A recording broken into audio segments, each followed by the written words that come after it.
Chers téléspectateurs, merci de suivre Moto TV où que vous soyez. Voici le sommaire de votre journal. Ordination sacerdotale ce jeudi 4 mai en diocèse de Butembo-Beni. 3 diacres ont été ordonnés prêtres et un acolyte ordonné diacre. Les cérémonies d'ordination se sont déroulées en paroisse Cœur Immaculée de Marie de Kitatumba. Les nouveaux prêtres sont fils de la famille religieuse de l'Institut missionnaire de la Consolata et fils de la Charité et canossienne. Dans cette édition, nous reviendrons sur la célébration de la journée de la liberté de la presse en territoire de Beni. Des journalistes ont été capacités sur le journalisme de paix en période de conflits armés et en période électorale. Les médias du territoire de Beni se sont organisés pour relever ce défi et ainsi y contribuer au retour de la paix à travers le traitement des informations. Mesdames et messieurs, installez-vous confortablement pour l'intégralité de ce journal.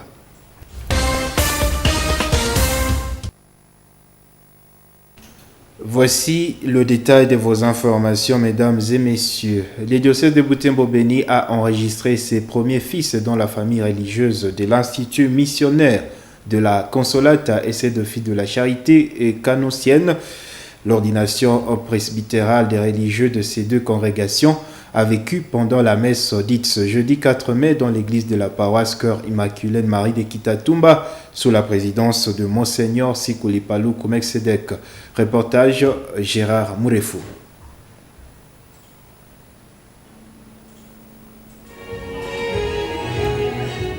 Bienvenue Sindani, Nyenze Eric et Jean-Paul Kataya, respectivement religieux de la congrégation de l'Institut missionnaire de la Consolata et fils de la Charité canossienne, sont désormais ordonnés prêtres aux côtés d'un acolyte diocésain ordonné diacre. Ces 3 fils du terroir, élevés au rang de prêtres, ont reçu le sacerdoce des mains de Monseigneur Sikuli Paluku Melkisedek, une paroisse Cœur Immaculée de Marie de Kitatumba.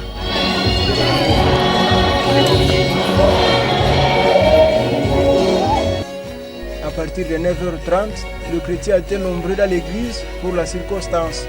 Quelques minutes après, le cortège de prêtres ou diacres conduit par l'évêque de Butembo-Beni entre à l'église.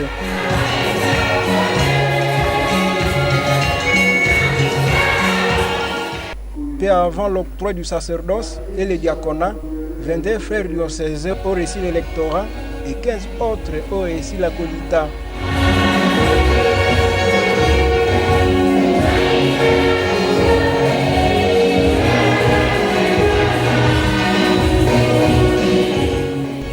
Pendant l'Eucharistie, le pasteur de Butembo-Beni a expliqué dans son homélie qu'être prêtre ou diacre, c'est être serviteur des autres. Monseigneur Sikuli Paluku Melkisedek les a exhortés à servir l'Église et le peuple de Dieu en vérité. Kumbuka basi kwamba kufuata uchafu wowote na tamaa ya mali na ya cheo ni kutumikia miungu kwa uongo. Sherti uwe mtu wa sifa njema na mwenye kujaa Roho Mtakatifu na hekima, sawa kama mashemasi waliochaguliwa zamani na mitume. Uwe na mizizi na misingi yako katika imani, uonekane bila taka na bila kosa mbele ya Mungu na mbele ya watu. Après cette homélie, les cérémonies d'octroi de diaconat et de sacerdoce interviennent. Mungu mwenyewe akamilishe kazi njema aliyoanzisha ndani mwako. Amina.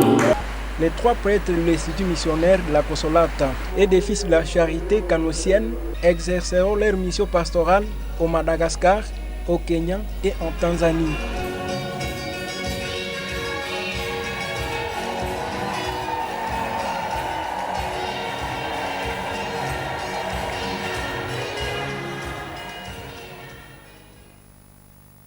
En éducation, les épreuves hors session de l'examen d'État seront lancées d'ici lundi 8 mai sur toute l'étendue de la République démocratique du Congo.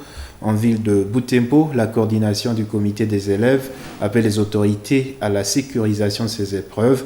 Cédric Tchabihire, président du comité des élèves de Butembo, exhorte la représentation des étudiants du Congo, REC, section de Butembo, à prendre des dispositions nécessaires pour encadrer les étudiants et leur éviter des dérapages à l'encontre des élèves finalistes pendant les déroulements du jury qui approche. Joël Tali l'a interrogé. L'élément n'est pas prêt, mesdames et messieurs. Nous allons parler de la journée dédiée à la liberté de la presse. Une centaine de journalistes du territoire de Béni ont été capacités sur le journalisme de paix en période de conflits armés et en période électorale. Ces journalistes qui travaillent dans un contexte d'insécurité ont suivi cette formation à l'occasion de la journée de la liberté de la presse. Les médias du territoire de Béni se sont organisés pour relever ce défi et ainsi contribuer au retour de la paix à travers le traitement des informations. Suivez ce reportage de Mwanam Penzi Manzekele. C'est dans cette salle de l'église Sepak de Kabacha où se sont réunis les chevaliers de la plume du territoire de Béni. Le journalisme de paix dans une zone à conflit armé et à période électorale est le thème qui a été choisi pour appeler la presse à jouer son rôle et apporter sa contribution dans l'éradication de l'insécurité. Ricardo Rupande est journaliste de Mutwanga et conférencier du jour, a entretenu ses confrères sur la responsabilité du journaliste dans le traitement des informations et a trait à la paix et à la sécurité. Un journaliste sensible au conflit, c'est celui-là qui s'intéresse au conflit pour les atténuer. Ça veut dire un du journaliste qui traite, n'est-ce pas, sur le conflit, que ce soit dans ses reportages, dans ses enrobés, dans ses émissions, a envie d'apporter une pierre à atténuer, n'est-ce pas, les conflits dans sa communauté. Une caravane de paix était aussi organisée. Pascal Mapendi, vice-président de la Corporation des journalistes de Béni Territoire, chemin faisant, appelle ses collègues à être plus prudents et devenir journalistes de paix.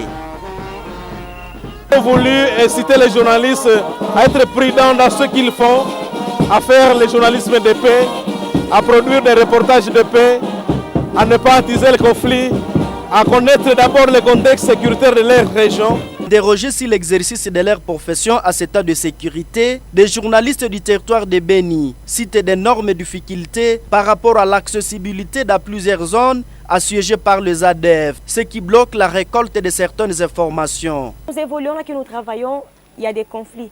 Ce que nous devons seulement demander à nos autorités, que des fois nous nous heurtons à des difficultés. Je l'ai annoncé avant, les problèmes sécuritaires.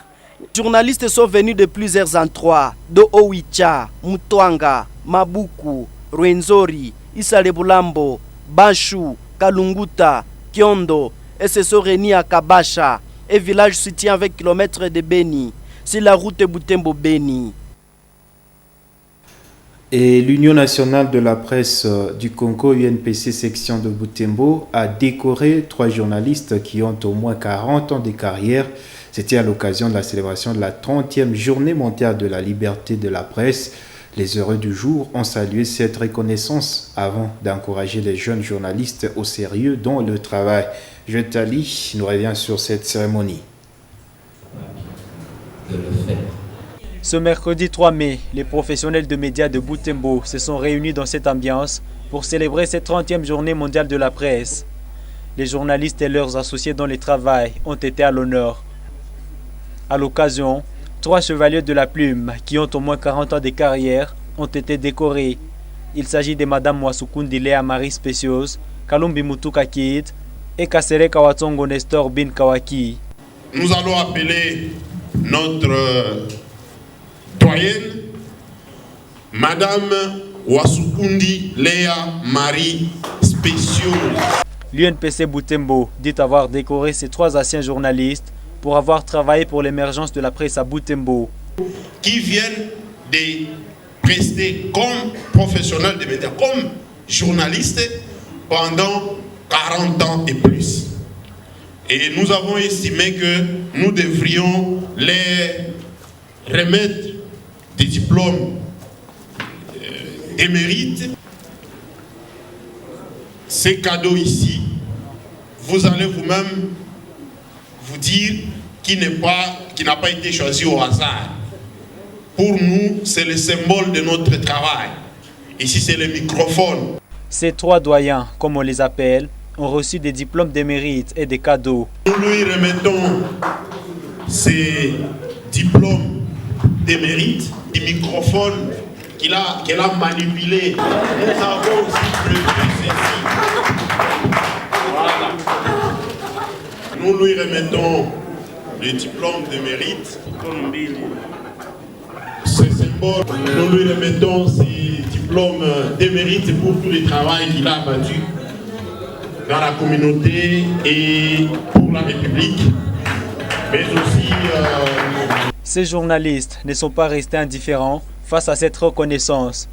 Ils ont salué cet acte avant d'encourager les jeunes journalistes à la loyauté et au professionnalisme dans le travail. Ce geste, c'est une reconnaissance des parents,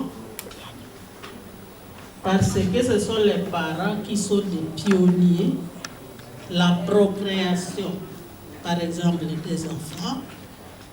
Et nous tenons à former, à continuer à former. Un message d'encouragement de tous les cadets qui viennent derrière. Et je crois que les journalistes, la ville de Butembo a des bons jours devant lui. Et donc il faut persévérer, beaucoup travailler et on peut innover, non seulement à Butembo, mais dans toute la République. Merci beaucoup. Kassere Kawatsongo Nestor Bin Kawaki est le plus ancien de tous.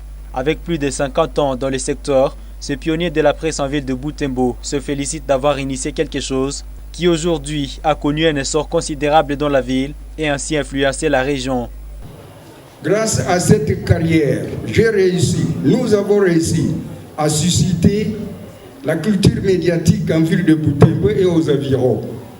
Plusieurs jeunes ont embrassé les études supérieures et universitaires en sciences de communication et de l'information et sont devenus gradués et licenciés et servent actuellement la communauté.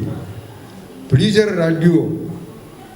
stations de radio ont pris naissance à Butembo et dans les milieux ruraux, dans les territoires des Lubero et de Beni. Cette décoration des 3 pionniers dans le secteur médiatique a donné une couleur particulière à la journée mondiale de la presse à ville de Butembo. Nous laissons la parole au modérateur. En marge de la journée mondiale de la liberté de la presse, des journalistes de Butembo ont déploré des cas d'agression dont ils ont été victimes. Tout en condamnant ces cas d'agression, ils appellent les autorités de la ville et les services de sécurité à garantir la sécurité des journalistes pour un beau service de leur travail, pour un bel exercice de leur travail, Patient Akinmali, directeur de la radio Elimo, et Alicia Kapissa de la radio Salama, victime des actes d'agression l'année dernière, plaident pour l'implication des autorités pour permettre aux chevaliers de la plume d'exercer leur profession en toute liberté. Ils se sont exprimés devant la caméra des croyants de Behamba et Eugénie Mousseveroa.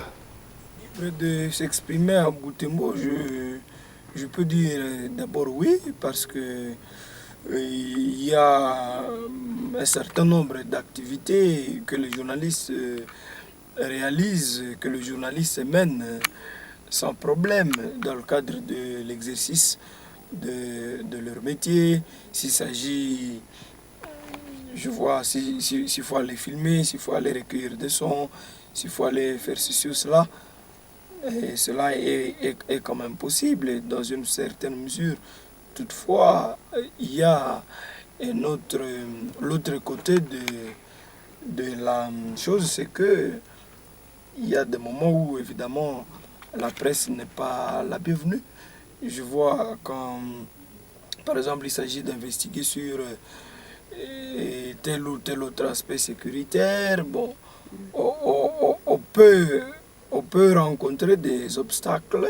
On dit, bon, si c'est au niveau du parquet militaire, ou au niveau de l'Agence nationale des renseignements, ou au niveau de l'armée, avec notamment l'instruction de certains dossiers, on dit, bon, vous n'allez pas accéder à telle ou telle autre donnée que vous recherchez parce qu'elle cadre avec l'instruction des dossiers judiciaires. fondamentalement, le journaliste n'a pas même besoin d'entrer dans les détails de ceci ou de cela. Il a besoin juste d'une certaine information pour confirmer ceci ou cela. Ouais, l'agression n'est pas une chose qui soit normale. L'agression n'est pas une chose qui soit normale dans le sens qu'elle vient, elle perturbe, elle décourage. Alors, qu'est-ce qu'il faut faire? Ce que nous devons faire en tant que professionnels des médias, nous devons d'abord voir notre part dans tout ça.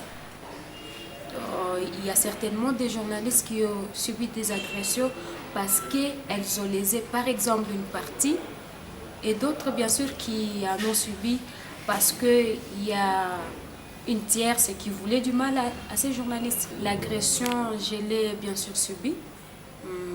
Il y a déjà un bon moment. À moi, qu'est-ce qui m'a encouragée? À moi, ce qui m'a encouragée, c'est la vie là que j'ai, que ces bandits, je les appelle bandits, la vie là que ces bandits m'ont laissé. Parce que je me suis dit, bon, si j'ai baissé les bras, peut-être que ces gens qui me voulaient du mal arriveront à sourire. Alors, voilà pourquoi je me suis contentée de cette vie-là. Je me suis dit, bon, ce qui ne nous tue pas, il nous rend plus fortes. Ça signifie que je dois aller encore de l'avant pour que ces personnes-là qui voulaient peut-être me faire taire, par exemple, voient en moi la détermination. Le président de la République démocratique du Congo salue le patriotisme des journalistes congolais ce patriotisme dont ils font montre dans le traitement des informations sur la question de l'agression de leur pays par le Rwanda voisin. Félix Tshisekedi témoigne sa solidarité aux journalistes et aux médias victimes de cette barbarie du Rwanda et ses alliés du M23, reconnaissant la liberté de la presse qu'elle est vitale pour la consolidation de la démocratie. Félix Tshisekedi promet que le gouvernement congolais accompagnera le processus d'assainissement et du mieux-être de la sphère médiatique congolaise. Isabelle Wangaimuka a choisi ces propos de Félix Tshisekedi. Le train de l'assainissement du paysage médiatique, quant à lui, va prendre sa vitesse de croisière grâce aux nouvelles dispositions légales en vigueur. Je charge le gouvernement, à travers le Premier ministre et le ministre de la Communication et des Médias, à y veiller pour que nous puissions disposer d'une base de données consolidée à partir de laquelle le gouvernement devra planifier la concrétisation de l'aide à la presse telle que stipulée dans la nouvelle loi. Malgré toutes ces avancées, les défis à relever restent de taille. Et c'est peut-être une réponse à M. Thibouadi. Ces défis exigent, entre autres, du gouvernement la finalisation des avant-projets du décret portant statut des journalistes de la République démocratique du Congo, du projet de loi régissant les médias, exige du Parlement de parachever et d'adopter dans les meilleurs délais la loi sur l'accès à l'information publique et exige des parties prenantes l'application stricte des textes légaux et réglementaires afin de favoriser l'émergence d'une presse que nous voulons d'une part libre et plurielle sur le plan déontologique et professionnel et d'autre part indépendante et viable économiquement.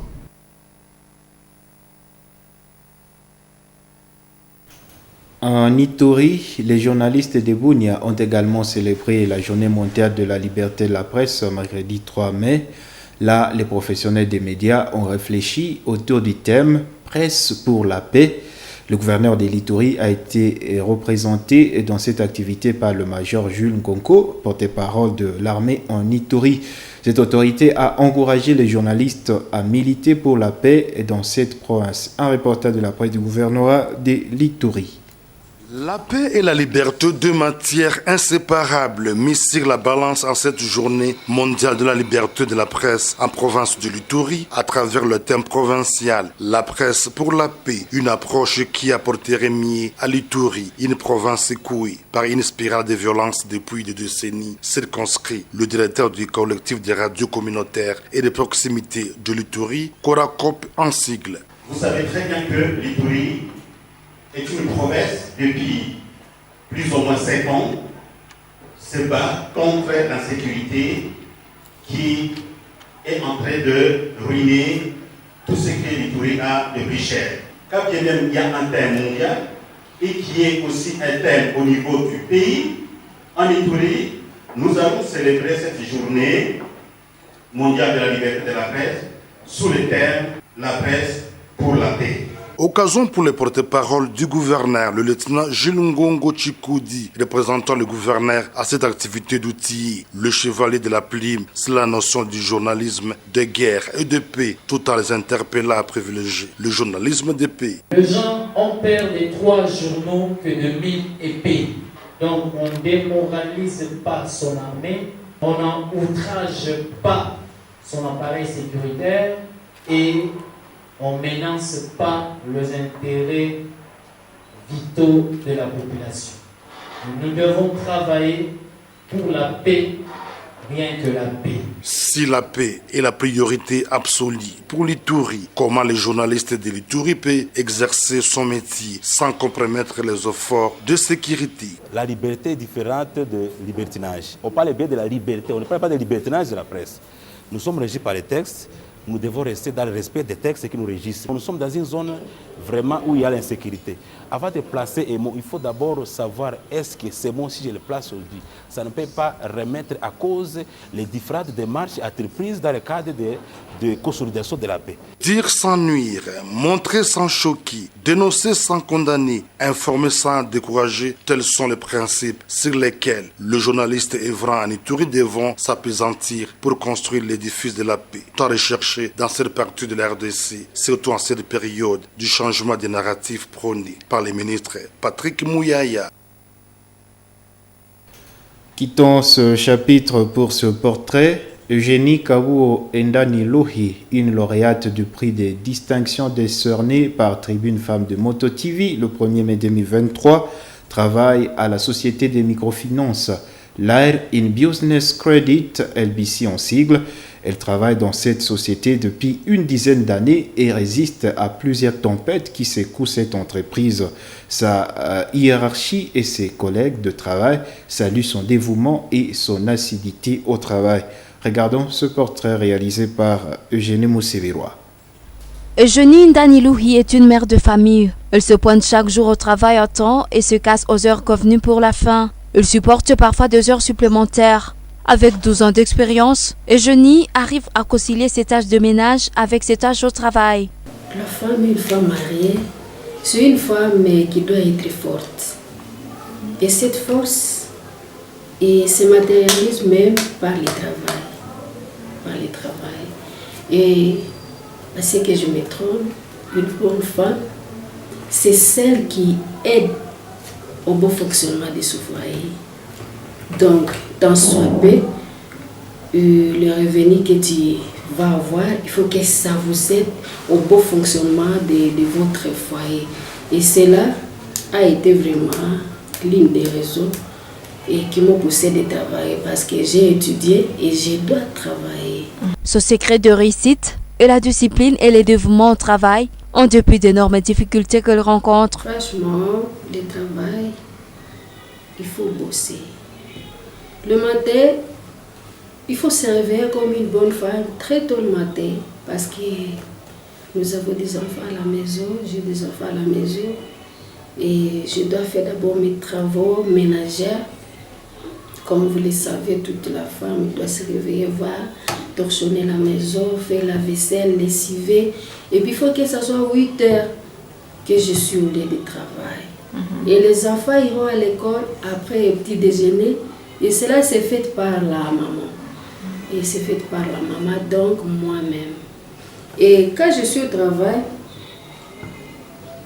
Ça, le travail de microfinance, c'est pas un travail qui est vraiment hyper facile comme vous le pensez. Le service que j'assume, c'est un service, je peux dire clé, parce que c'est moi qui s'occupe de paix et de la gestion, de la gestion et de la garde de l'argent. Et puis, ce n'est pas facile. Il faut des concentrations, il faut se déstresser, parce que si tu vis avec le stress de la maison, tu ne vas pas réussir. Et là, je suis là. Si c'est pour approvisionner les caisses, je suis là pour ça. Et si c'est pour les clôtures, je suis là pour ça. Ses collègues apprécient sa dévotion et son dévouement. Madame Eugénie, c'est une femme vraiment courageuse. Elle est là, c'est depuis plus de 12 ans, irréprochable dans ce qu'elle fait. Nous sommes fiers d'elle. C'est ce que nous appelons le professionnalisme et l'intégrité. C'est une femme professionnelle. Elle aime vraiment travailler. Elle aime son travail. Et efficace, comme je l'ai dit, courageuse, battante. C'est vraiment une professionnelle. Oui, c'est une femme irréprochable. Et si vous pouvez le permettre, même chez elle à la maison, nous n'avons jamais eu de lamentation, parce qu'elle doit être là à 8 heures, elle doit quitter ici pas avant 17 heures, mais jamais de lamentation de la part de la maison, comme ça a toujours été avec d'autres femmes. C'est pour cela que j'ai dit que vraiment irréprochable. Madame Eugénie appelle d'autres femmes à travailler dur pour gagner leur vie. Cette femme a reçu et prix de distinction de la 2e édition de l'émission Tribune Femmes de la Moto TV le 1er mai dans le cadre d'encourager la femme travailleuse. Chers téléspectateurs, c'est la fin de ce journal. Merci infiniment à vous toutes et à vous tous de l'avoir suivi. Au revoir.